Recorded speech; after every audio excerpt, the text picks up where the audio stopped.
ವೇದಿಕೆ ಮೇಲೆ ಬರ್ಮಾಡ್ಕೊಳ್ಳೋಣ ನಮ್ಮ ಕಡಬ್ಗೆರೆ ಮುನಿರಾಜು ಸರ್. ಹಾಯ್ ಸರ್, ನಮಸ್ತೆ. ನಮಸ್ಕಾರ. ನಿಮ್ಮನ್ನ ತೀರ್ಪುಗಾರರಾಗಿ ನೋಡಿದ್ದೀನಿ. ಇವತ್ತು ಇಲ್ಲಿ ವೇದಿಕೆ ಮೇಲೆ ಹಾಡೋದಕ್ಕೆ ಬಂದಿದ್ದೀರಿ. ನಮ್ಮ ಸ್ಪರ್ಧಿಗಳಂತೂ ಫುಲ್ ಜೋಶಲ್ಲಿದ್ದಾರೆ. ಹಾಡ್ತೀರಾ ಸರ್? ಖಂಡಿತವಾಗ್ಲೂ ಹಾಡೋಣಂತೆ. ಸೂಪರ್.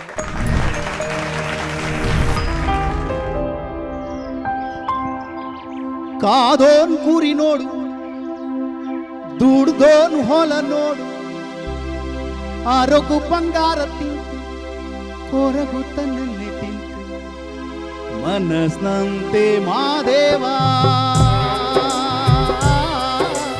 ಮನಸ್ನಂತೆ ಮಾದೇವ. ಕಾದೋನ್ ಕುರಿ ನೋಡು, ಕಾದೋನ್ ಕುರಿ ನೋಡು, ದುಡ್ದೋನ್ ಹೊಲ ನೋಡು, ದುಡ್ದೋನ್ ಹೊಲ ನೋಡು, ಆರಕು ಬಂಗಾರ ತಿಂತು, ಆರಕು ಬಂಗಾರ ತಿಂತು, ಕೊರಗು ತನ್ನೇ ತಿಂತು, ಕೊರಗು ತನ್ನೇ ತಿಂತು, ಮನಸ್ನಂತೆ ಮಾದೇವ,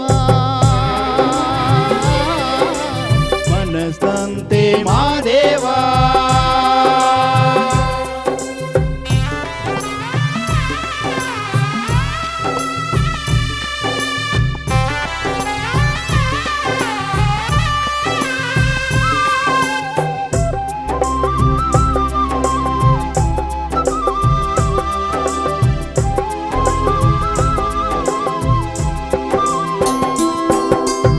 ಅಪ್ಪನಂತ ನೆಂಟನಿಲ್ಲ, ಅಪ್ಪನಂತ ನೆಂಟನಿಲ್ಲ, ಸೊಪ್ಪಿನಂತ ಊಟವಿಲ್ಲ, ಸೊಪ್ಪಿನಂತ ಊಟವಿಲ್ಲ, ಒಂದ್ ಕಣ್ಣಲ್ಲ, ಒಬ್ಬ ಮಗನಲ್ಲ.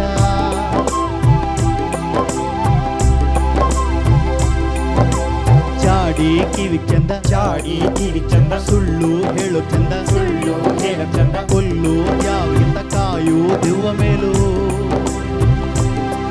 ಅಯ್ಯ ಕರುಳಿಗೆ ನಾಚಿಕೆ ಇಲ್ಲ, ಅಂಗಾಲ್ಗೆ ಹೇಸಿಗೆ ಇಲ್ಲ, ಅಯ್ಯ ಕರುಳಿಗೆ ನಾಚಿಕೆ ಇಲ್ಲ, ಅಂಗಾಲ್ಗೆ ಹೇಸಿಗೆ ಇಲ್ಲ, ಜಗಳ ಇಲ್ಲದ ಮನೆ ಇಲ್ಲ. ಕಾದೋನ್ ಕುರಿ ನೋಡು, ಕಾದೋನ್ ಕುರಿ ನೋಡು, ದುಡ್ದೋನ್ ಹೊಲ ನೋಡು, ದುಡ್ದೋನ್ ಹೊಲ ನೋಡು, ಅರಕು ಬಂಗಾರ ತಿಂತು, ಆರಕು ಬಂಗಾರ ತಿಂತು, ಕೊರಗು ತನ್ನೇ ತಿಂತು, ಕೊರಗು ತನ್ನೇ ತಿಂತು, ಮನಸ್ನಂತೆ ಮಾದೇವ, ಮನಸ್ನಂತೆ ಮಾದೇವ.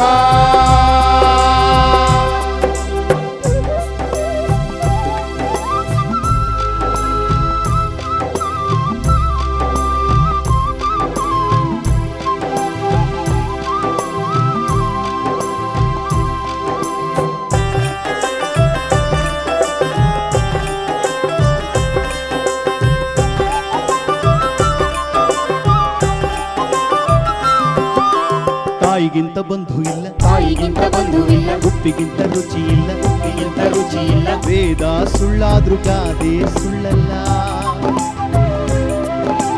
ದಡ್ಡನ್ಗೆ ದೊಣ್ಣೆ ಪೆಟ್ಟು, ದಡ್ಡನ್ಗೆ ದೊಣ್ಣೆ ಪೆಟ್ಟು, ಜಾಣನ್ಗೆ ಮಾತಿನ ಪೆಟ್ಟು, ಜಾಣನ್ಗೆ ಮಾತಿನ ಪೆಟ್ಟು, ಕೂತು ತಿನ್ನೋರ್ಗೆ ಕುಡಿಕೆ ಹಣ ಸಾಲೋದಿಲ್ಲ. ಅಯ್ಯ ಬಡವ್ರ ಮನೆ ಊಟ ಚಂದ, ಬಲ್ಲಗಾರ ಮನೆ ಮಾತೆ ಅಂದ, ಜನಪದ ಗಾದೆ ಬಲು ಚಂದ. ಕಾದೋನ್ ಕುರಿ ನೋಡು, ಕಾದೋನ್ ಕುರಿ ನೋಡು, ದುಡ್ದೋನ್ ಹೊಲ ನೋಡು, ದುಡ್ದೋನ್ ಹೊಲ ನೋಡು, ಅರಕು ಬಂಗಾರ ತಿಂತು, ಆರಕು ಬಂಗಾರ ತಿಂತು, ಕೊರಗು ತನ್ನೇ ತಿಂತು, ಕೊರಗು ತನ್ನೇ ತಿಂತು, ಮನಸ್ನಂತೆ ಮಾದೇವ, ಮನಸ್ನಂತೆ ಮಾದೇವ, ಮನಸ್ನಂತೆ ಮಾದೇವ, ಮನಸ್ನಂತೆ ಮಾದೇವ, ಮನಸ್ನಂತೆ ಮಾದೇವ, ಮನಸ್ನಂತೆ ಮಾದೇವ, ಮನಸ್ನಂತೆ ಮಾದೇವ, ಮನಸ್ನಂತೆ ಮಾದೇವ.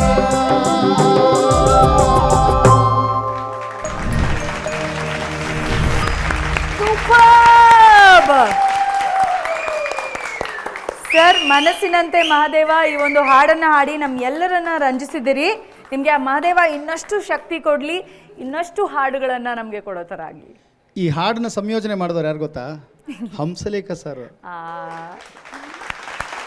ಕೆಲವರು ಅವ್ರು ಮಾಡಿದ ರೆಕಾರ್ಡನ್ನು ಅವರೇ ಬ್ರೇಕ್ ಮಾಡೋದು ಅಲ್ವಾ? ಕರೆಕ್ಟ್. ಒಂದು ಸಿನಿಮಾ ಹಾಡಲ್ಲಿ ಬರುತ್ತೆ, ಎಲ್ಲ ಸಿನಿಮಾ ಹಾಡುಗಳನ್ನ ಹೆಸರಿಟ್ಕೊಂಡು ಒಂದು ಹಾಡು ಮಾಡಿದ್ದಾರೆ ಅಲ್ವಾ? ಹೌದು ತಾನೆ? ಹೌದು ಹೌದು. ಒಂದಾನೊಂದು ಕಾಲದಲ್ಲಿ ಆರಂಭ, ಈ ಹಾಡಿನಲ್ಲಿ ಎಲ್ಲ ಸಿನಿಮಾ ಹೆಸರುಗಳೇ ಬರ್ತಾ ಹೋಗ್ತವೆ. ಹೌದು. ಅದು ಹಂಸಲೇಖ ಸರಿ ಮಾಡಿರೋದು. ಇಲ್ಲಿ ಜನಪದಕ್ಕೋಸ್ಕರ ಏನು ಮಾಡಿದ್ದಾರೆ ಗೊತ್ತಾ? ಎಲ್ಲ ಗಾದೆಗಳನ್ನೇ ಇಟ್ಕೊಂಡು ಒಂದು ಹಾಡು ಮಾಡಿಕೊಟ್ಟಿದ್ದಾರೆ.